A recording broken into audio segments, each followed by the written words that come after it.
Hola mis loquitos, ¿cómo están? Perdón por no subir vídeos, es que se me borró todos los vídeos. Bueno, antes de empezar mi amigo me ayudará con el vídeo, así que empecemos.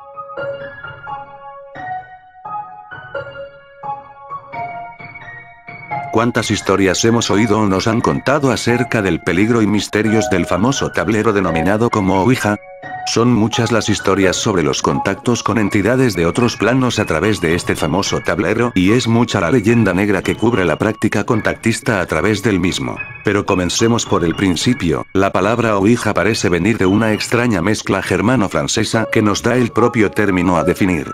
Ouí, sí, y ja, sí, son dos términos análogos en sus correspondientes idiomas, y no es más que una rotunda afirmación, de ahí viene su nombre. La Ouija es un tablero en el que se encuentran grabados y representados todos los caracteres del abecedario, numéricos y en un lugar preferente el sí y el no. Este sería el tablero básico con el que se suele practicar la Ouija en nuestra sociedad y cultura. Obviamente todo está sujeto a modificaciones y otros practicantes añaden frases para acortar el tiempo de formación del mensaje y hacer la sesión más rápida. Como guía o máster se utiliza una tablilla acabada en punta o flecha, una arandela o cualquier otro artilugio que pueda cumplir una función señalizadora. Nuestra Ouija hispana y casera más popular es aquella que se practica en la sala de casa, en nuestra propia mesa con el abecedario recortado en trocitos de papel y como tabla o guía se utiliza un vaso, es el denominado juego del vaso. La Ouija la suelen practicar, habitualmente, demasiados practicantes inexpertos, indocumentados y desconocedores de nuestra sociedad. Son muchos los que se adentran en este enigmático mundo careciendo de un mínimo de conocimientos imprescindibles que puede hacer de la sesión de Ouija un auténtico trauma para sus participantes. Practicar la Ouija puede llegar a ser muy peligroso, psicológicamente, si la sesión no es orientada por un experto y conocedor en la materia que calme los ánimos y la excitación de los concurrentes. Las sesiones de Ouija se practican normalmente en lugares muy tranquilos alrededor de una mesa y con un mínimo de 4 participantes, pero es un poco a gusto del usuario. Se elige por norma general el salón del hogar o cualquier otra habitación tranquila. Los más osados prefieren practicarla en lugares abandonados, cementerios y otros tétricos lugares que creen ambiente. También se suele practicar en lugares recogidos, recordemos la reciente película de los bosques de la bruja Blair con no demasiadas buenas consecuencias para sus participantes.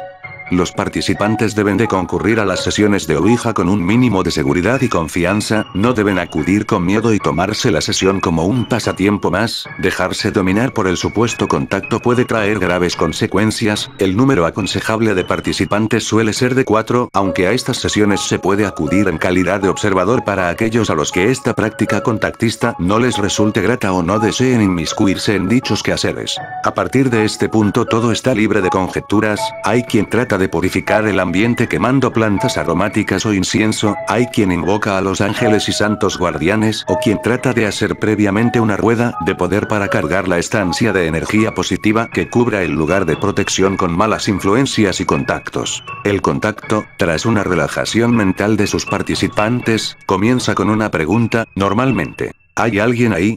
Y si hay respuesta comienza el rondo de preguntas y respuestas entre participantes y entidad contactada. La tablilla se moverá indicando letra a letra el contenido final del mensaje, pero cuidado. En numerosas ocasiones es cualquiera de los participantes el que de forma voluntaria / involuntaria, consciente / inconscientemente, mueve la tablilla y desarrolla el mensaje. En este caso el contacto es un fraude. Conviene confeccionar un diario de incidencias de nuestras sesiones de Ouija para recurrir a él en caso de duda o si contactamos con diferentes entidades. Como dato reiterativo, comentar expresamente que se debe de realizar las sesiones dirigidas por una persona experta en este tipo de vía contactista.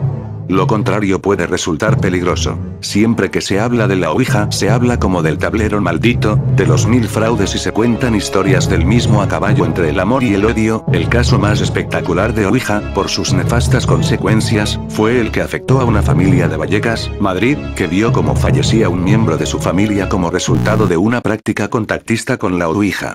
La persona fallecida inició la sesión junto a sus acompañantes cuando contactaron con una entidad muy poderosa que afectó a todos sus participantes e incluso creyeron ver extrañas formas. La chica en cuestión fue afectada por algo que se introdujo vaporosamente en ella y acabó tras una larga agonía. Tras el fallecimiento la casa quedó poblada por el espectro de la joven con una amarguísima experiencia para su familia.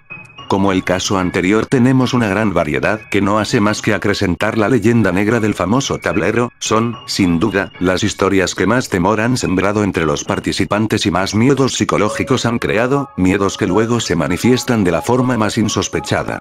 Por supuesto, comercializar el famoso tablero estando el mismo al alcance de los mismos es una absoluta temeridad, del todo criticable e injustificable.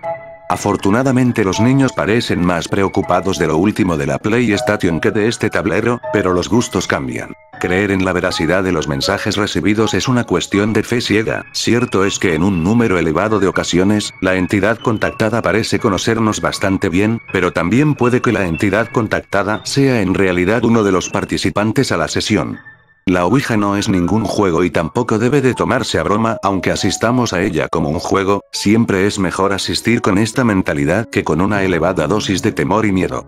En estos casos la propia sugestión hace que la ficción se convierta en dura realidad. En estas sesiones se suele contactar con diferentes entidades, unas dicen ser espíritus desencarnados que tratan de comunicar algo a sus familiares, otras dicen ser entidades extraterrestres con claro contenido ecologista pacificador y en otras el contactado es una entidad de otra dimensión. Pero en numerosas ocasiones el contacto se debe a un fraude, es decir, a que el mensaje de la supuesta entidad es en realidad el mensaje de uno de los participantes, o que simplemente la sugestión del mismo hace que psicoquinéticamente se mueva la tablilla. Menos interesante es la que justifica el movimiento de la tablilla atribuyéndolos a los ángeles o a los demonios.